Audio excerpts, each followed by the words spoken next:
Hola, ¿qué tal, chicos y chicas? ¿Cómo están? Espero que se encuentren súper bien. Yo me encuentro bien. Hoy día vamos a ver el tema de conjuntos infinitos, ¿ya? Entonces vamos a partir con la base teórica, una breve repasada. Vamos a ver un problema y de hecho vamos a ver cómo no se hace un problema, para que sepan, para que no les pase a ustedes, ¿ya? Entonces comencemos. Un conjunto infinito es un conjunto que no es finito. Ya puede sonar un poco chiste esta cuestión, pero los reto a encontrar una mejor definición para un conjunto infinito. ¿Ya? Y entonces ahora vamos a ver, lo más importante de toda esta cosa es entender lo siguiente. Que vamos a decir que la cardinalidad de A es menor que la cardinalidad de B si es que hay una función entre A y B inyectiva. Sea cual sea el conjunto, sea un conjunto infinito, finito, lo que sea. ¿Ya? Y diremos que las cardinalidades de A y B son iguales si hay una función entre ellas que es biyectiva. ¿Ya? Entonces, mucho de esta materia es como llevar todo esto al mundo de las funciones, ¿ya? Y trabajar con funciones y dejar de pensar como que estos módulos de cositas son números, ¿ya? O sea, saquémonos esa idea de la mente. Después vamos a ver por qué es importante eso. Sigamos. Entonces, algo que deben saber es que el conjunto de los naturales es infinito y que todo conjunto que cumpla que su cardinalidad es igual a la cardinalidad de los números naturales se dirá que es un conjunto infinito numerable. Algunos ejemplos clásicos típicos conocidos son los enteros, los racionales y todas las cosas que sean entero, cruz entero o unión de cuestiones y cosas así. ¿Ya? No es tan relevante para lo que vamos a hacer hoy día. Entonces vámonos con el problema número uno. Dice así. Sean A, B, C conjuntos infinitos, tales que A inter B es vacío y A inter C es vacío. Se tiene que la cardinalidad de B es igual a la cardinalidad de C. Y nos piden demostrar que A unión B tiene la misma cardinalidad que A unión C. ¿Ya? Entonces, démosle. Pero lo que vamos a hacer primero que todo va a ser hacerlo mal. ¿Ya? Para que no te pase a ti. Entonces, hagamos esto. Estás en el control, estás dando tu control, no sabes cómo hacer esto y de repente te iluminas y piensas que te ha llegado la iluminación divina. Y te acuerdas de la siguiente identidad, que la cardinalidad de la unión de dos conjuntos era la cardinalidad del primer conjunto más la cardinalidad del siguiente conjunto menos la cardinalidad de la intersección de esos conjuntos. Entonces tú te acuerdas de eso y dices, ya, lo tengo. Porque como A inter B es vacío, esa cosa tiene que valer cero. Entonces la cardinalidad va a ser simplemente A más B. Mm, Pero también sabes que la cardinalidad de B es C, entonces tú en tu iluminación dices lo siguiente, como la cardinalidad de B es igual a la cardinalidad de C, entonces la cardinalidad de A más la de B es igual a la de A más la de C, ¿ya? Entonces esa suma de cardinalidades de A y C le agregas un cero inteligente como le dicen, que es agregar la cardinalidad de A inter C. ¿Y por qué haces esto? Porque te queda A, C, A inter C, ¿cierto? O sea, tiene la misma estructura que la fórmula de la cardinalidad de la unión. Entonces tú eso de ahí lo escribes como cardinalidad de A unión C.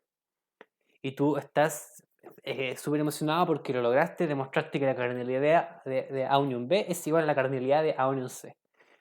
Pero luego pasa una semana o 3 meses y te encuentras esto en cursos. Te encuentras esta horrible nota y te preguntas, ¿qué salió mal? Bueno, resulta que te explico qué es lo que salió mal. Lo que pasa es que pasamos algo por alto. Que en el enunciado decía que A, B, C eran conjuntos infinitos, ¿ya? Y los conjuntos infinitos tienen propiedades más acotadas que lo de los conjuntos finitos. Por ejemplo, la propiedad de la unión que vimos no es cierta para conjuntos finitos, no es verdad. De hecho, no es la única que no es verdad. También cosas como la cardinalidad de A cruz B es el producto de las cardinalidades, o que la cardinalidad del conjunto potencia sea 2 elevado a la cardinalidad. Todas estas cosas no funcionan. Y la pregunta es, ¿por qué no funcionan? Porque si se dan cuenta, en todas estas fórmulas estamos tratando la cardinalidad de A o la cardinalidad de B como si fuera un número, ¿ya? Es importante tener en cuenta eso, que no es un número, ¿ya? Porque, por ejemplo, en el contexto de número de cosas infinitas, pues. Por ejemplo, en el lado derecho de la primera expresión de la unión, estamos sumando dos cosas. Lo estamos tratando como números, pero no son números.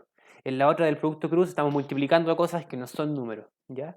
Entonces, a veces uno piensa que son números porque hay igualdad, hay una especie de menor igual, pero hay que pensar que detrás de esas igualdades, detrás de ese menor igual, lo que hay son funciones inyectivas, funciones biyectivas, ¿ok? Entonces, cada vez que hay una propiedad que implique tratar como número a las cosas, hay que tener cuidadito, hay que pensarlo dos veces. ¿Ya?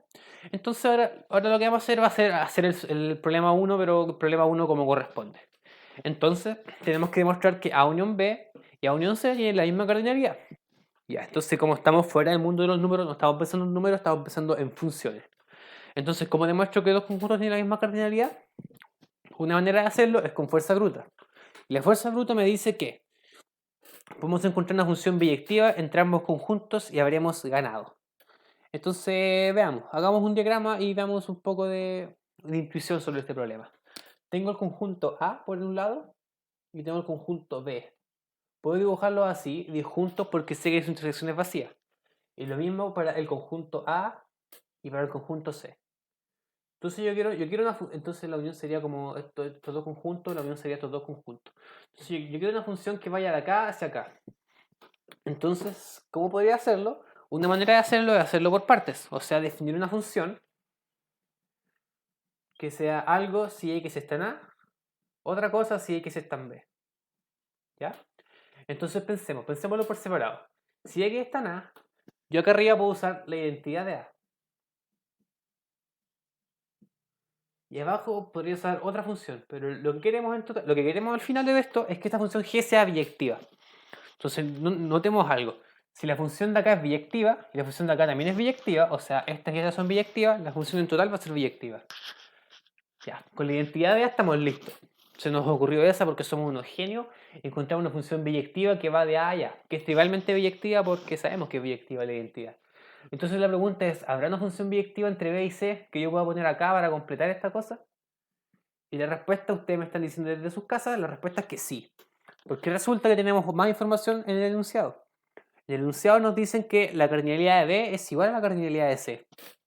Y eso se traduce, porque no son números, son cosas abstractas, en que hay una función entre B y C que es biyectiva. ¿Ya? Entonces podemos completar nuestra función como sigue. Podemos definir g de x como la identidad de A si x está en A y f de x si x está en B. Entonces esta es una función que está definida por partes con funciones biyectivas y entonces la función en total es biyectiva. Aparte que la función va de A unión B a unión C, como vimos en el diagrama. Entonces, existe una función g que es biyectiva entre ambos conjuntos y podemos concluir que la cardinalidad de A unión B es la misma que la cardinalidad de A unión C. ¿Ok? Un pequeño detalle es que acá podrían efectivamente demostrar que es biyectiva y es muy probable que tengan que hacerlo en el control. También es probable que no se los digan que tienen que hacerlo. Así que en caso de duda, ustedes demuestran que es biyectiva efectivamente. En este caso pueden aprovecharse de que A inter C es vacío para demostrar inyectividad y que A unión C es el recorrido para demostrar epiyectividad. Pero eso no nos concierne, la verdad. Quiero mostrarles la idea general. Ustedes en sus casas pueden completar esta demostración como un buen ejercicio. ¿Ok? Y ese sería el problema número 1. Mucha suerte.